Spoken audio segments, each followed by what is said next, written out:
تا حالا شده یه جاهایی تو ایران رو ببینی که شک کنی واقعا ایران باشه؟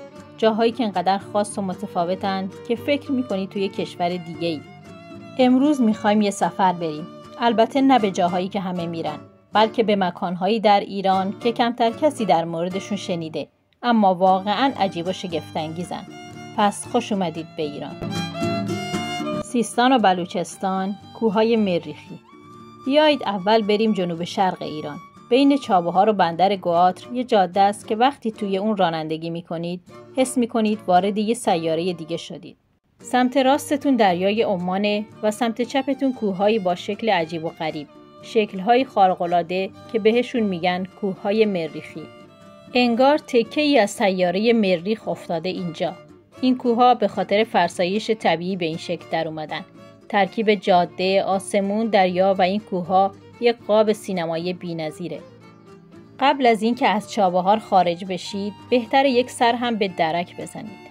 درک محله‌ایه که در اون کویر مستقیم به دریا میرسه. شنهای داغ زیر پاهاتون و صدای موجها تو گوشاتون.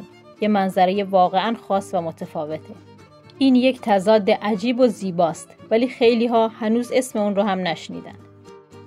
خراسان جنوبی، روستای ماخونیک. این روستا یه جایی توی شرق ایرانه که انگار از یه افسانه در اومده و بهش دهکده لیلیپوت ها میگن.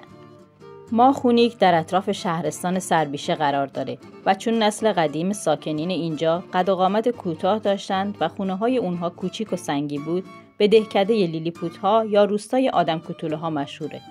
وقتی وارد این روستا میشید حس میکنید وارد یه دنیای دیگه شدید.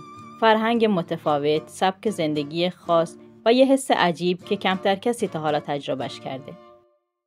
دریاچه مهارلو، استان فارس. یکی از زیباترین چشماندازهای طبیعی و جاهای دیدنی استان فارس نتیجه انعکاس نور روی آبهای صورتی رنگ دریاچه مهارلوه که بیش از 10 دهه قبل به عنوان آینه ایران به جهان معرفی شد. مطمئناً اولین سوالی که با دیدن تصاویر این دریاچه به ذهن شما خطور میکنه اینه که چرا رنگ اون صورتیه.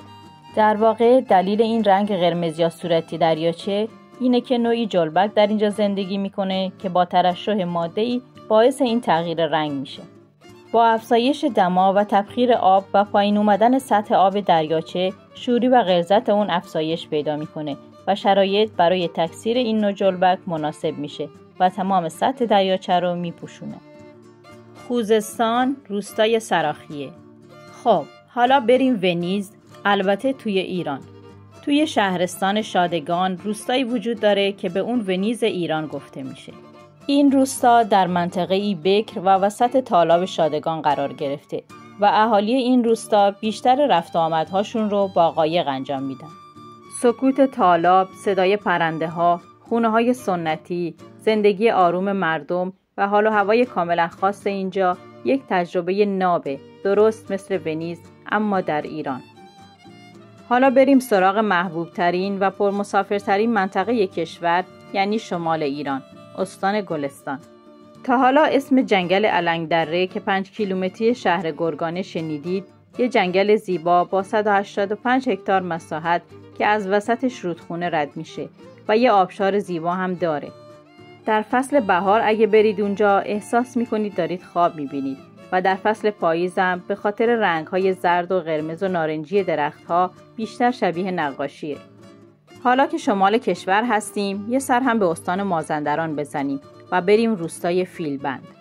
شاید تا حالا عکس‌هایی رو دیده باشید که فردی بالای کوه ایستاده و ابرها روبروش یا زیر پاش قرار دارن و با خودتون فکر کردید مگه میشه واقعی باشه؟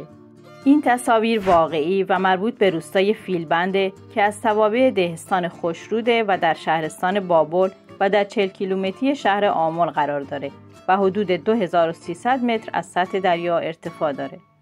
زمستان در فیلبند خیلی زود شروع میشه و دیر به پایان میرسه، طوری که تقریباً 7 ماه از سال همه جا پوشیده از برفه و سرمای طاقت فرسای اون باعث میشه حتی ساکنین هم به طور موقت خونه‌های خودشون رو ترک کنن و فقط در بهار و تابستون برمیگردن. بنابراین بهترین زمان سفر به منطقه زیبا و ییلاقی فیلبند اواخر اردیبهشت تا اوایل مهر ماهه.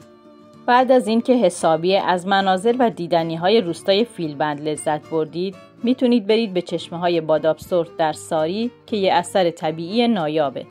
تراس‌هایی از جنس سنگ و آب‌های رنگی که انگار از بهشت اومدن. این مجموعه چشمه‌های شگفت‌انگیز دومین اثر طبیعی ملی ایران بعد از کوه دماونده و در جهان کم نظیره. این چشمه‌های پلکانی علاوه بر زیبایی خاص، ارزش درمانی بسیار بالایی هم دارند و به خاطر مواد معدنی و نور خورشید رنگ این چشمه‌ها تغییر می‌کنند. این فقط یه نگاه کوچیک به ایران بود و ایران پر از عجایب و جاهای دیدنیه. اگه دوست داری بازم از این جور جاهای باور نکردنی بهت معرفی کنم، حتما ویدیو رو لایک کن و کانال رو سابسکرایب کن. اگر شما هم مکانهای دیدنی دیگه‌ای از ایران رو میشناسید که کمتر شناخته شده است، حتما توی کامنت ها به ما معرفی کنید.